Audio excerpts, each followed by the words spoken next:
You're watching Space TV, the only platform for sustainability projects, architecture, construction, and engineering.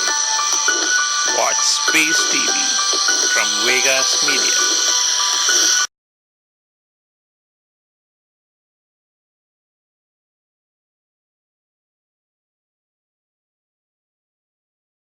Equipment comes from, in fact, the first project that we did, Azure Power in Punjab, utilized non-US panels, which made sense. There weren't US panels available, and we were happy to do that.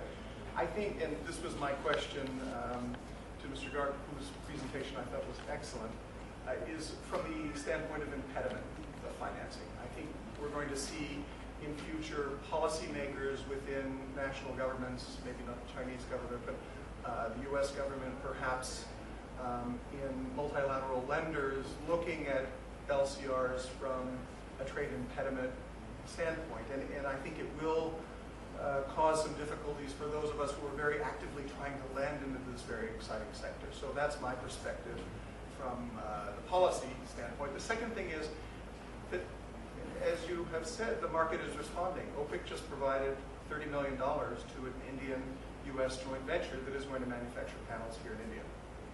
So I understand that from a banking standpoint. I just always feel I need to raise that from the US perspective. But let me turn to the multilateral and bilateral perspective of investing by starting with what I think is a very successful bilateral relationship between the US and India, and that is the Partnership to Advance Clean Energy in India. This very much following on the civil nuclear project from the Bush administration, really is the linchpin of what the Obama administration is doing with India in the clean energy space. Both the US and Indian governments have committed to contribute up to $100 million, both on the development side and the implementation side. OPIC and the financing agencies come into this project from the implementation side, but there's a lot of really exciting developments going on in the research field between our national energy labs in the United States and Indian organizations, which are looking to really leverage technology to move the clean energy space forward.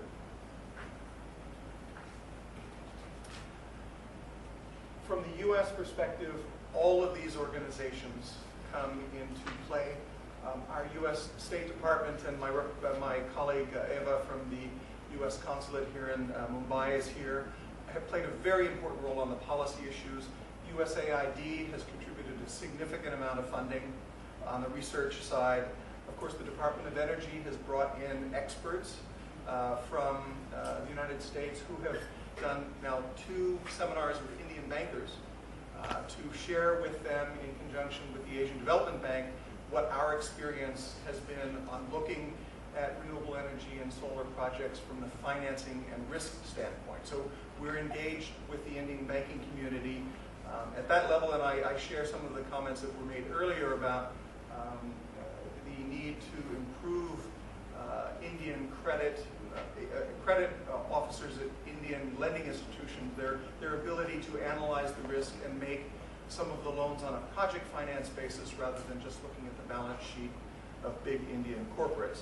Then, of course, the other 3 trade and investment agencies. The U.S. Trade and Development Agency has really done a lot of important work in the renewable energy sector. They have taken a number of leading experts from state governments and also the central government to the United States to meet other policymakers, both in the federal government in the United States and state governments, as well as introduce them to technology providers and companies in the U.S. that have successfully developed solar and other renewable energy projects in the United States that we would like to see replicated here in India. Exim Bank is our export credit agency. They look to where the stuff comes from. It has to come from America. So they're an ECA just like every other organization, every other country has. The important distinction with OPIC is we're not an export credit agency.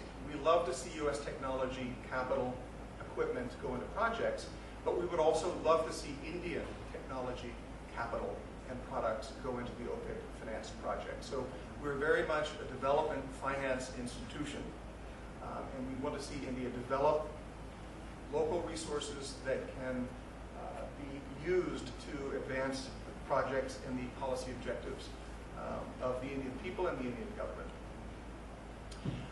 The title of my presentation was Multilateral Sources of Financing, so let me just hit very quickly on what financing is available. The International Finance Corporation of the United States can provide financing directly to standalone projects in India, including clean energy projects. They're looking at a very big one right now with an Indian corporate.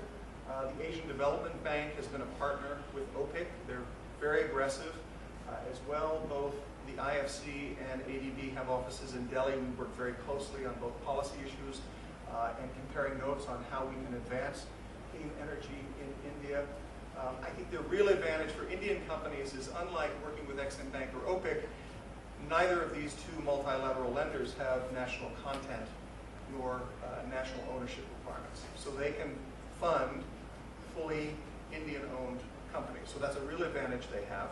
The U.S. is, I think, the largest shareholder in the IFC and the largest non-Asian shareholder in the Asian Development Bank. So we're an active player in both of those organizations.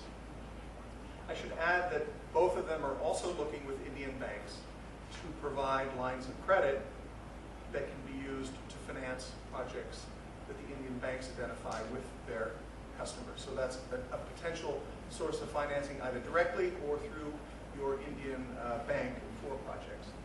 I've talked about the Export-Import Bank. Most countries have an export credit agency. They're very good sources of financing, subsidized in most cases, if you're procuring equipment, services from those countries. There are other bilateral development financial institutions. I think the key point I want to make on this is that many of us are looking at leveraging our ability to provide longer-term tenors and less expensive financing through the Indian financial institutions. So I think that is one of the ways, certainly for OPIC, a smaller institution, can really leverage that advantage that we have, longer tenors, cheaper financing, to help pass that on to the borrowers, the risk takers, the power project developers in India. I'll skip through this rather quickly, but just to make a point, OPIC is small. We're 150 people covering 150 countries, but we have a significant commitment to India and exposure. Since we began operating in India, we've provided over $2 billion in support to Indian projects. Just this year, we have more than doubled our portfolio to over $500 million, including our largest portfolio of renewable clean energy projects in any country that we operate in the world. I'll talk about it a little bit later today when we have the equity panel, but a large additional component of this is the financing that OPIC has made available to private equity funds, like the South Asia Clean Energy Fund, Allo Capital, Berkeley Energy, Olympus Capital Partners, that are making equity investments in Indian companies here in India to allow them to expand their operations. So that's another element of OPIC financing.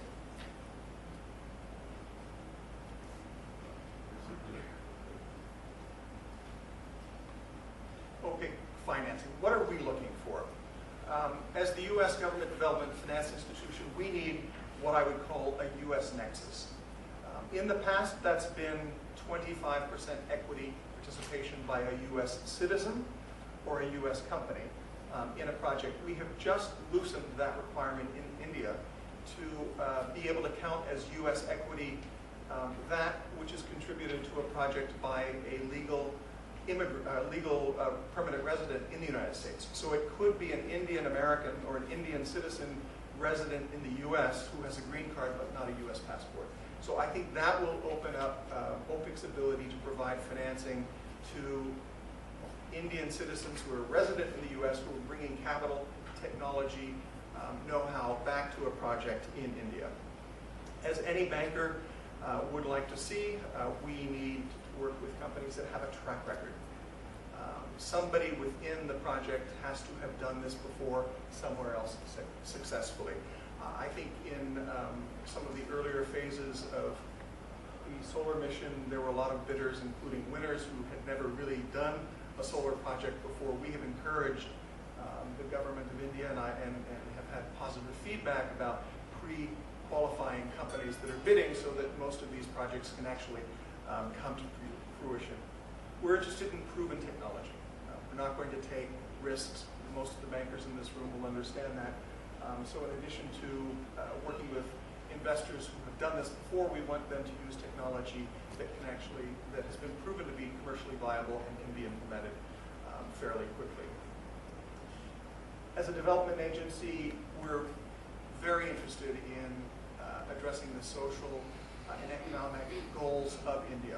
Our first clean energy project in India was Husk Power in Bihar state. It was a small project, but we put a lot of manpower into that because of the additional benefits that that project brought to India. And then finally, we have, like most international multilateral lenders, OPIC policy requirements. They're very similar to what you would find at the World Bank or the International Finance institutions, but key to that are worker labor rights, which come into play in land acquisition, of course, and then compliance with environmental standards. That is not a surprise, I think. I'll just touch very briefly on political risk insurance, non-commercial insurance. In India, we're really looking at this as a credit enhancement tool. So for example, if there are bonds that are developed to support a solar park in a particular state, for example, OPIC could use our political risk insurance coverage to help those bonds tied to a particular project to be rated by a rating agency and to become investment grade ratings, which will allow them to be sold in the market. We're already talking to a couple of project sponsors about that. So that's the key point that I want to make about non-commercial insurance. And then finally, investment funds. These are the OPIC-backed investment funds that are already operational. In India, OPIC has decided that we don't want to invest in companies directly. That's not our expertise. We're too small. But we have worked with several privately managed equity funds to help them capitalize funds. Normally, OPIC provides between 25 and 50% of the initial capital, depending upon the type of fund. But these are the funds that have offices in India. They're looking at clean energy projects. And because the investment fund listed here is the OPIC project, they can invest in wholly owned Indian companies. So they're not looking for that U.S. equity component that I described earlier, and several of them have already made their first investments in Indian companies. So this is a very good source of equity capital, and this afternoon you'll be hearing from one of the representatives of the OPIC-backed funds. I'll run very quickly through some of the projects that we've done. Ozar Power was our first solar project in India, very successful. What we liked about this project was how Ozar Power worked with the local community on the land acquisition issues. This is the project that I mentioned that is using non-U.S. panels. But the reason that we were so interested in Ozar and we worked with Sun Edison is OPIC really wanted to play a catalytic role in the solar sector. So we're now moving a little bit out of the solar sector and looking more to waste to energy and energy efficiency and other sectors where we hope to be able to play the same catalytic role. Husk Power Systems I've mentioned. And just in conclusion, again, to reiterate that OPIC this year was a banner year for us. We've, I think, met the political, economic, and certainly energy obligations that President Obama and Prime Minister Singh discussed both in Washington and when President Obama was here in November. We're now looking at 5 new projects in India in 2012, fiscal year 2012. I think we'll double our portfolio in the clean energy sector again this year, which is very exciting for us. And then again, we see the pace, the partnership to accelerate clean energy in India as really a mechanism both for the private sector and for the government-to-government relationship to be able to identify challenges and address them jointly, and then look at other ways that we can work together both on the research side and the implementation side to help India meet the very aggressive clean energy objectives that the government has established. Thank you very much.